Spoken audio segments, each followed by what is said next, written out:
রোজিনা আরিশা 0.3 চ্যানেলে সবাইকে স্বাগতম।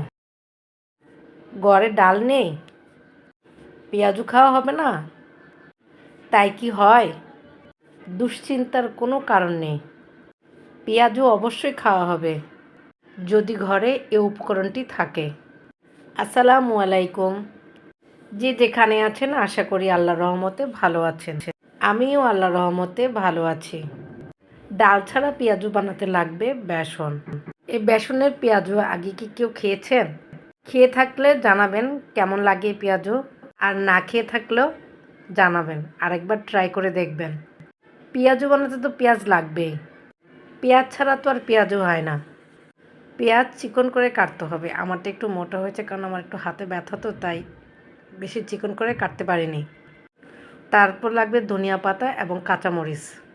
আমি পেঁয়াজটাকে একটু ভালো করে মেখে নিচ্ছি। এদিক দিয়ে পেঁয়াজ, কাঁচামরিচ, ধনিয়া পাতা সবগুলো একসাথে ভালো করে মেখে নিচ্ছি, একটু নরম করে নিচ্ছি। মাখার পর আমি এর ভেতর লবণ দিয়ে দেব।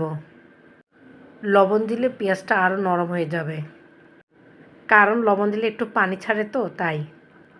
এখন আমি বেসনের ভেতরে দেব মরিচের গুঁড়া, হলুদের গুঁড়া।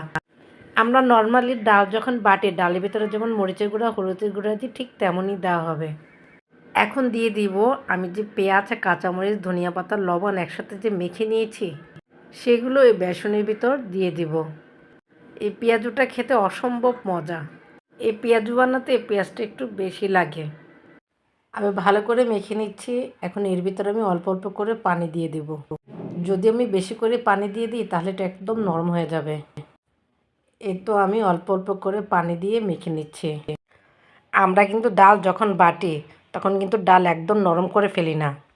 অল্প অল্প করে পানি দিয়ে এমনভাবে মাখতে হবে একটা ডোর মতো করে হবে। এটাকে ভালো করে মেখে নিতে হবে যাতে একটা আঠালো ভাব আসে। এখন আমি কড়াইতে তেল গরম দিয়েছি। তেলটা যখন একটু গরম হবে তখন আমি পেঁয়াজুর শেপে তেলের ভিতর ছেড়ে দেব। একে একে আমি সবগুলো পেঁয়াজুর শেপে তেলে ছেড়ে দিচ্ছি। এই পেঁয়াজুটা যখন খাবেন, দাঁতের নিচে যখন পেঁয়াজ পড়বে তখন খেতে অসম্ভব ভালো লাগে। প্রতিদিন ডাল না বেটে মাঝে মাঝে এভাবেও বানাতে পারেন। ডাল ভেজা, তারপর ডালটাকে ব্লেন্ডারে পেষা, মানে একটা ঝামেলা। মাঝে মাঝে একটু চেঞ্জ করে খেলে ভালোও লাগে। একই খাবার বারবার খেতেও ভালো লাগে না। আমার পেঁয়াজুটা যখন এক পাশ হয়ে যাবে তখন আমি আরেক পাশ উল্টিয়ে দিব।